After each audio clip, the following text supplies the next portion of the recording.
तो दोस्तों कैसे हैं सभी। मैं उम्मीद करता हूँ कि आप लोग स्वस्थ होंगे, मस्त होंगे, बेहतरीन ढंग से अपनी पढ़ाई में व्यस्त होंगे। जैसे कि मैं आप लोगों की फिजिक्स क्लास स्टार्ट कर दिया हूँ, लेकिन क्लास स्टार्ट करने से पहले मैं फिजिक्स का आप लोग को इंट्रोडक्शन देने वाला हूँ। जैसे कि फिजिक्स के बारे में आप लोगों को बेसिक कॉन्सेप्ट, जैसे फिजिक्स में आप लोगों की कितनी चैप्टर्स पढ़नी है और उस चैप्टर्स में आप लोगों की क्या क्या प्रॉफिट, यानी उस चैप्टर में आप लोगों को क्या क्या नॉलेज मिलने वाली है, किस चैप्टर में आप क्या चीज पढ़िएगा, सब चीज फिजिक्स के बारे में मैं कॉन्सेप्ट बताने वाला हूँ। लेकिन आप लोग हमारे इस क्लास को लाइक नहीं किए तो लाइक कर लीजिए, और हमारे इस चैनल को सब्सक्राइब नहीं किए तो आप लोग हमारे चैनल को सब्सक्राइब कर लीजिए। तो क्लास स्टार्ट करने से पहले मैं आप लोग की एक मोटिवेशन शायरी सुनाता हूँ, तो सुनिए। अपनी मेहनत के बल पर हम अपनी प्रतिभा दिखाएंगे। अपनी मेहनत के बल पर हम अपनी प्रतिभा दिखाएंगे। भले कोई मंच ना दे, भले कोई मंच ना दे, हम खुद मंच बना लेंगे। जैसे कि आपने सुना, कोई मुझे मंच ना दे, बैठने के लिए ना दे, लेकिन मैं अपनी मेहनत के बल पर मैं अपना मंच बना लूंगा। इसलिए बोलते हैं भाई आप लोग पढ़ाई कीजिए, मंच बनाइए, जहां बैठिएगा वहां इज्जत मिलेगा। तो चलिए क्लास को स्टार्ट करता हूँ। इसके Bihar board class 10, Bihar board physics introduction class ना। इंट्रोडक्शन का मतलब होता है परिचित, ठीक। तो फिजिक्स के बारे में परिचित दीजिए। तो जैसे आप लोग देखिए, जैसे ये है ना फिजिक्स, फिजिक्स में आप लोगों को फिजिक्स जैसे है ना, फिजिक्स में आप लोगों को 7 चैप्टर्स पढ़नी है। फिजिक्स में आप लोगों को 7 चैप्टर्स पढ़नी है, लेकिन कौन कौन सी चैप्टर ये भी तो आप लोग को पता होनी चाहिए। तो कौन कौन सी चैप्टर, आइए मैं बताता हूँ क्लास में आप लोग को। आप लोग लास्ट तक जुड़े रहिएगा, आप लोग लास्ट तक जुड़े रहिए। जैसे देखिए, पहला जो चैप्टर है, पहला चैप्टर का नाम है प्रकाश, प्रकाश का परावर्तन, प्रकाश का परावर्तन। आप लोग को इस क्लास में प्रकाश के परावर्तन में आपको प्रकाश के बारे में पढ़ना है। जैसे यह चैप्टर आप अच्छा से पढ़ लीजिएगा तो यह चैप्टर आपको आसान लगने लगेगा। किसी का उल्टा है,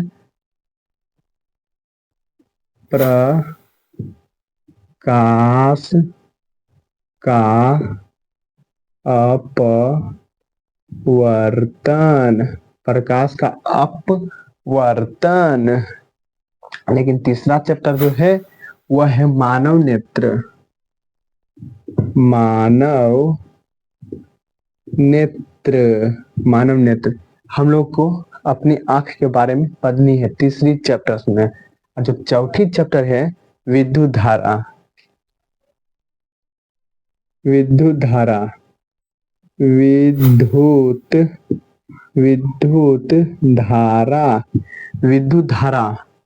चौथा चैप्टर में आपको विद्युत धारा, यानी जैसे आपका बल्ब कैसे बढ़ता है, आपका पंखा कैसे नचता है, ये हम लोग घर में तांबा का तार क्यों लगाते हैं, कॉपर का क्यों नहीं लगाते हैं, ये सब आप लोगों को इलेक्ट्रिसिटी करेंट के बारे में पढ़नी है चौथा चैप्टर में।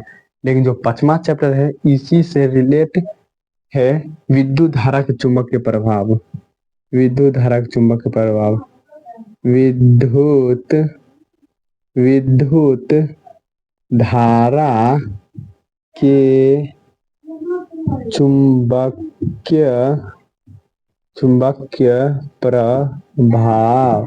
मतलब जब हम विद्युत धारा प्रवाहित करेंगे ना, तो विद्युत चुंबक मतलब विद्युत का चुंबक का उत्पन्न होगा। जैसे हम विद्युत धारा प्रवाहित करवाएंगे, प्रवाहित, तो चुंबक का गुण मिलेगा।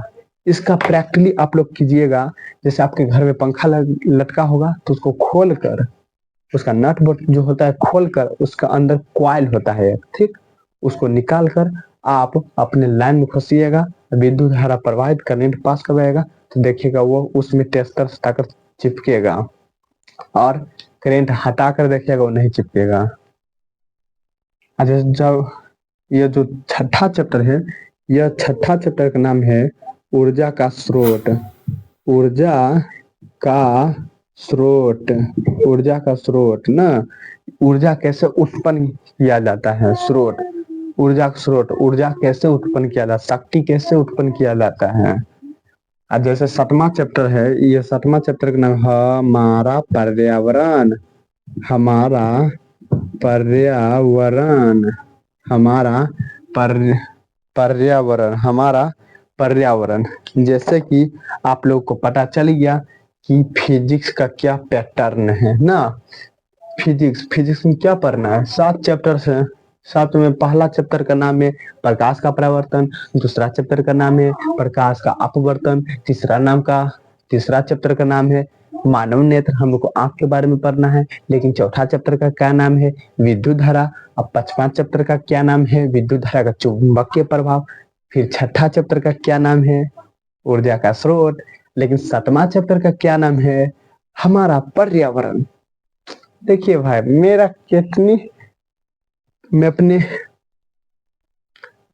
कॉन्स्टिट्यूशन ना के साथ पढ़ता हूँ, मुझे कितनी अच्छे से याद है, एक बार में पूरा दिमाग में फिट हो गया है, मेमोरी में फिट हो गया, दिमाग वाला मेमोरी में। आप लोग भी दिमाग वाला मेमोरी में सेट कर लीजिए, भूलना नहीं चाहिए सिलेबस का पैटर्न क्या है।